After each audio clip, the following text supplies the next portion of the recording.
This is my new to me 2009 BMW 135i. Picked it up a few months ago and been driving it ever since. Still have the Cherokee. That's not going anywhere. I did sell the YJ though, so 2 4-wheel drives just didn't make sense for me. So I have this. It's a lot of fun. Just wanted to do hopefully a one take video outlining just what all this car has. I'd like to make it something special, but I don't think it's anything crazy special in the moment. But anyways, getting started. From the outside, I'm not sure which wheels these are, but I really like them. I'll look into that. I don't think they're OEM. It's got the factory 6-piston brakes, which are fine by me. I've heard there's some good upgrades for them, but I personally don't see the need for it. This worked great for my application, which is really just daily driving and screwing around. Though it would be fun sometime to take this to something like a racetrack and learn how to drive otherwise on the tracks. I really like the front lights. They're OEM. My plan is to polish this out. I'm very happy with this. These lights do great. Might convert the turn signals to LED. That said, I really do like these. I think they look really good. Front bumper. The previous owner backed into it, so the the hood took a little bit of damage. It's also a little bit, there's like paint chips all over it. It's showing its wear. So I think I'm just gonna order a new hood and a painted one. They're like $500, or I'll just look into having a body shop do it, but I have a feeling ordering a painted hood is gonna be cheaper or more cost effective. Window. Okay, actually easy to see right there. It's got a crack all the way down it. I'm gonna get this window replaced soon. It'll do great for now, but I just want to get it fixed. It's an eyesore, and the crack is only getting worse. My local shop, who I really trust, they do windows for, I think it was like $300. Sorry, car's going by. Yeah, it's like $300 for a brand new window on this thing, so I think I'm just gonna do that. Going to the rear, it's got allegedly what are called the dark lines, something like that. So apparently these are the European spec taillights, and I really like them. I think these are beautiful. Otherwise, nothing too special on the outside. It's getting dark out, so I'd like to get to the engine first, which again doesn't really have anything terribly special going on. So N54, this is a twin turbo 3-liter from the factory, 300 horsepower, 300 torque. It's pretty fun. This one has it used to have the stage 2+ tune. However, I don't have the downpipes that MHD tuning recommends, so I put it back to the 1+ tune last night, and I couldn't tell a difference in power. Wouldn't expect to, according to them, with all the supporting mods, which notably is a intercooler, which this one does have. Sorry, it's a terrible view. This one does have an upgraded stepped 7.5-inch intercooler. According to them, it should make, I think they said it was 600 Newton meters, which is about 450 foot-pounds of torque, and it should be about 380 horsepower, according to them. But it's whatever the case is, it's a lot of fun. Has a knockoff tile blow-off valve. I can tell it's knockoff just based off of looking at photos of it, and it doesn't really have their engraving on it. I had to fix this at first because I'm not really familiar with turbo engines, but like the plunger that'll lift up through the vacuum when the boost exceeds the 10 psi spring, that was actually unscrewing, and I'd have the blow-off valve would open. It's no big deal. I fixed that. I put some red Loctite on the threads, and if I ever take it off again, I'll just buy a actual tile. Had some upgraded cone intakes on there. Nothing special. I think they're Burger Motorsports. They're fine by me. I don't really care about how they just sit there all floppy. This was really dirty. There was gunk everywhere in there, and on this inside right there. So I cleaned these up, and actually I'd swear I could notice a difference in horsepower of the ground. Probably not real, but yeah. And then it has the cowl deletes. I didn't know this when I got this because I just didn't know the car very well, but definitely has the cowl deletes. In fact, it even says Burger Motorsports on them. Yeah, you can see it right there. But I kind of have a love and hate relationship with these. I think they really clean up the engine bay, which I love. I love the engine bay on this car. But my issue is that, well, they'll pull most of their intake air, so basically cabin air. They'll pull that, and the engine is primarily where it comes from. In fact, if I close the hood a little bit, you can see it kind of blocks it off. So it's actually noticeable. Even right now, it's probably high 30s. If you run this thing for a while, and the engine bay is warm, even on the coldest setting without AC, the incoming air is cold, or sorry, is warm, and I'm not really a fan of that. Also, because you can also smell some of the fumes off the engine, so I'm not really sure what I want to do about that. I really like the lack of a cowl on this. I think it looks great, but I'd just like to resolve that. It's not a big deal. I'll probably leave it in, likely. But going through this, I was replacing the serpentine belt, which is a known, maintenance issue on these things. When the serpentine belt is thrown or shreds, it has the possibility of stuffing in the oil pan and possibly into the oil pickup. So, while it doesn't sound like the chance is 100%, it's entirely likely that you could grenade your engine just by losing a serpentine belt. So this one, it turns out, was actually in pretty decent shape, but I just didn't want to risk it, especially when a serpentine belt's only $50 and not very hard. Although I learned the hard way that these are pretty brittle, and this part snapped off, so I had to get a new hose. Luckily, my local AutoZone had it, and it was like $50. Not hard to replace. I actually really do like the way they have their clips, those little metal tabs that pull out. Makes it really easy, not dealing with hose clamps. So already fixed the serpentine belt. The oil housing is actually a little dirty. That does confirm to me it is leaking very slightly. I only cleaned this barely like 2 weeks ago, and it's only gotten slightly dirty, so I'm not terribly worried about it, but I do want to fix it because it does have an oil cooler, which is pretty cool. It actually goes right here. Can't really see it that well. It might be more visible. No, it's not. It's too dark. Anyways, there's an oil cooler. So in addition to some of the work I've already done to it, yeah, serpentine belts. I replaced what's known as the Mickey Mouse fitting. I apologize, the lighting isn't good, but I've been trying to record this video all day, and I haven't had any real luck. Oh, there we go. It's kind of visible right there. You can see the metal flange right there. They're known for just up and snapping, and mine was in really good shape, but I decided, I was like, you know what, I'm going to do this. And it was a $9 aluminum fitting to replace, so it won't break again. And pulled it out, wasn't that hard, and it immediately snapped in 3 pieces. So I'm very glad that I replaced that, especially for how easy it is. While I was there, I also took the intercooler out, cleaned it, and did a coolant change. I know this is lifetime coolant, but I just wanted to know that under my ownership, the coolant was nice and fresh. So that's already been fixed. It has a misfire, or kind of has a misfire now.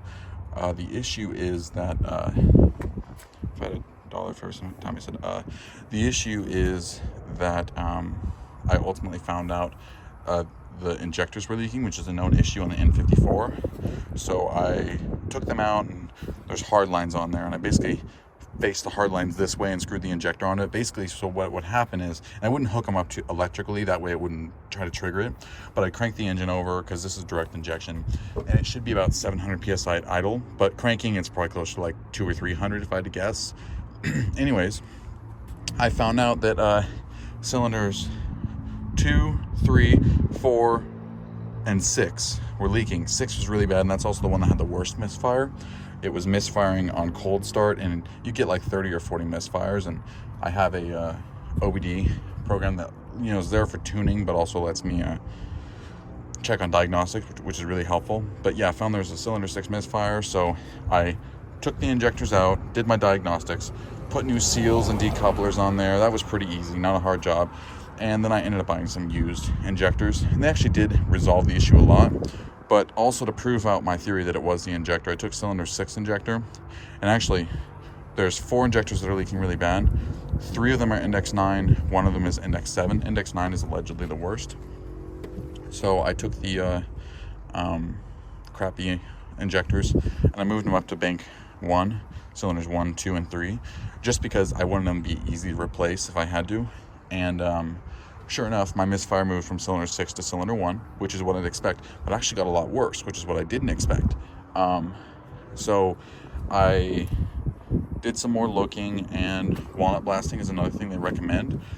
This is direct injection, so unlike a port injection engine, which would basically have fuel injectors about right there, which sprays on the valves and the outside of the engine pretty much, or the port outside of the engine, but not exposed to, outside. That'll clean off all the oil deposits on this, and especially when you have a boosted engine, and especially when it's tuned, it gets really bad. But I ended up walnut blasting it. I made a stupid mistake. I left one of the valves open when I was getting careless on cylinder 5, and I was able to get all of the junk out and just worked on it, and I was very careful and it was stupid. Learned my lesson there. I got very lucky. I could have killed the engine, maybe, but anyways, did walnut blasting on all 6 a few days ago. The gunk was extreme. Like, it had to have been a quarter inch thick on it. And my Instagram, it's at BS__BUILT. I showed a photo of that, and it was just nasty. And the idle has got noticeably better. And while only changing the walnut blasting, I also put new gaskets on the throttle body and intake. While only doing the walnut blasting, it went from about 30 misfires per cold start to now, or on one cylinder, to now only having about 5 misfires. If that, it's usually about 2 misfires. So walnut blasting, if you have any misfires on cold start, check that. It's cheap too. I think it was $250, and I got a kit from FCP Euro. Not bad. Budget a couple hours, maybe a day. Worth it. But injectors are still bad, so I'm going to order some new ones there. The plugs, I found out the plugs they're step 2 cold. They're 2-step cold. This isn't really making the horsepower for it to be necessary, in my opinion, so I'm probably going to swap back to the 1 steps. I'll save the 2 steps in case I, bump the power up on it, but I'm likely just going to go to the 1 steps and run with those. I want this thing to be like a, daily that's not too crazy, but is also, fun. But, yeah, so just needs injectors, which I'm not looking forward to, but I expected going into it. Probably going to replace that seal right there. And then I'm going to get the water pump and thermostat, which is actually under there. It's electric. It's about $500 to get a all-metal one that's not known for failure. Then should pretty much have all the major issues fixed, short of the turbos eventually. I don't have an issue now, but I'm going to fix that. I'm going to do some power steering. It's actually really low. I need to top that off, but I'd like to flush it if possible. But otherwise, enough rambling. It actually runs pretty good, and actually runs pretty good. It's pretty stinking efficient with the fuel injector leak. It gets about 2 miles per gallon worse than it thinks, but I drove from Portland to Longview, which is like 100 miles-ish round trip, and got 25 miles per gallon, like actual, not using the computer. I feel like with that fixed and the recent walnut blasting, and when I go back to the different plugs, and I also detuned it a little bit, went from a stage 2 plus to a stage 1 plus, I feel like getting 27 to 28 is not unreasonable for this thing. But anyways, it's in I think it's a pretty good foundation. Needs a little bit of work, but I think it's pretty decent. So the powertrain's pretty well set up. Going to the inside.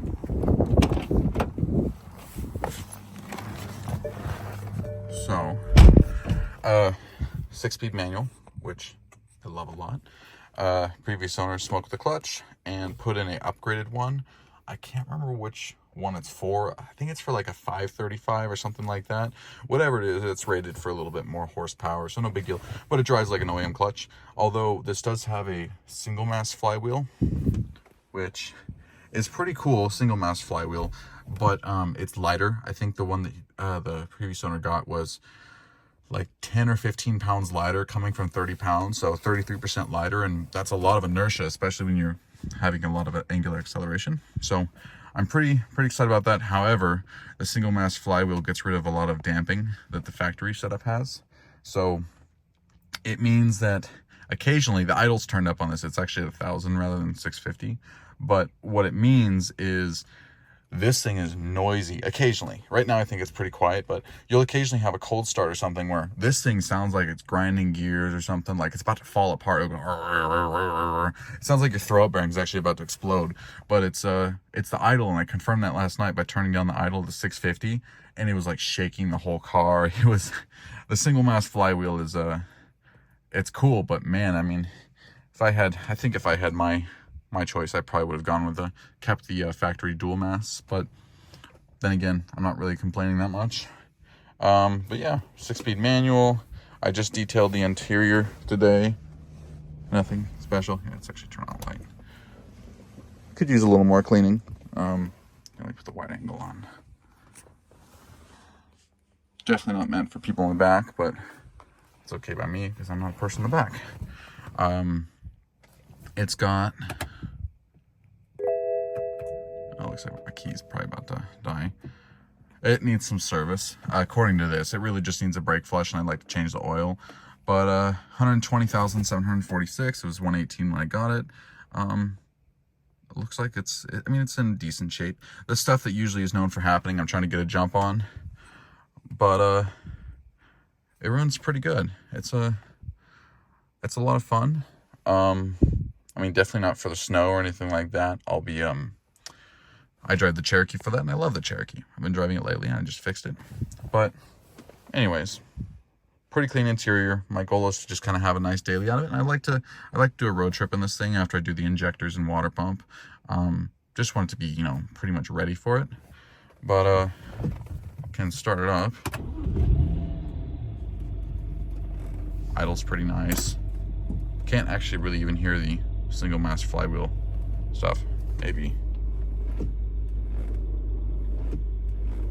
Yeah, I kind of can hear it, but it's not bad.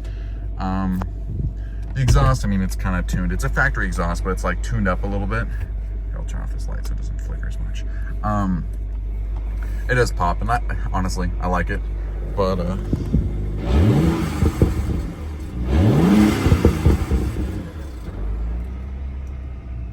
and then, of course, the turbo. It's a lot of fun. And then, right now the fuel economy is probably terrible because I've been completely dogging on it, but 15.8, not bad. So, stepping out really quick.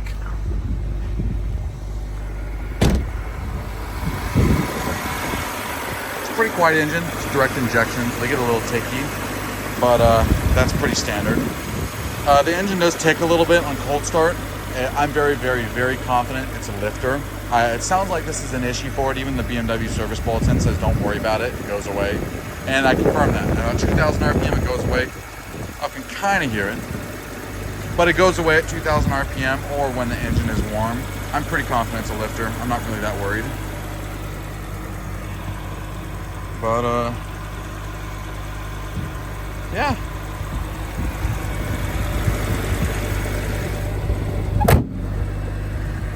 It's a pretty fun daily, and I don't intend to mod it too much. I think I really do love this car because there's really nothing I want to do to it. I just want to make it, I say reliable. It's a German car, but I would like to, do the spark plug, change the spark plugs, change the injectors to the index 12s, which are pretty much known to fix the issue. And then I've already done the walnut blasting, serpentine belt's done, and I'd like to do the oil filter housing, water pump. And then there's really nothing this thing is known for past that. I'll do some fluid services, like probably transmission maybe.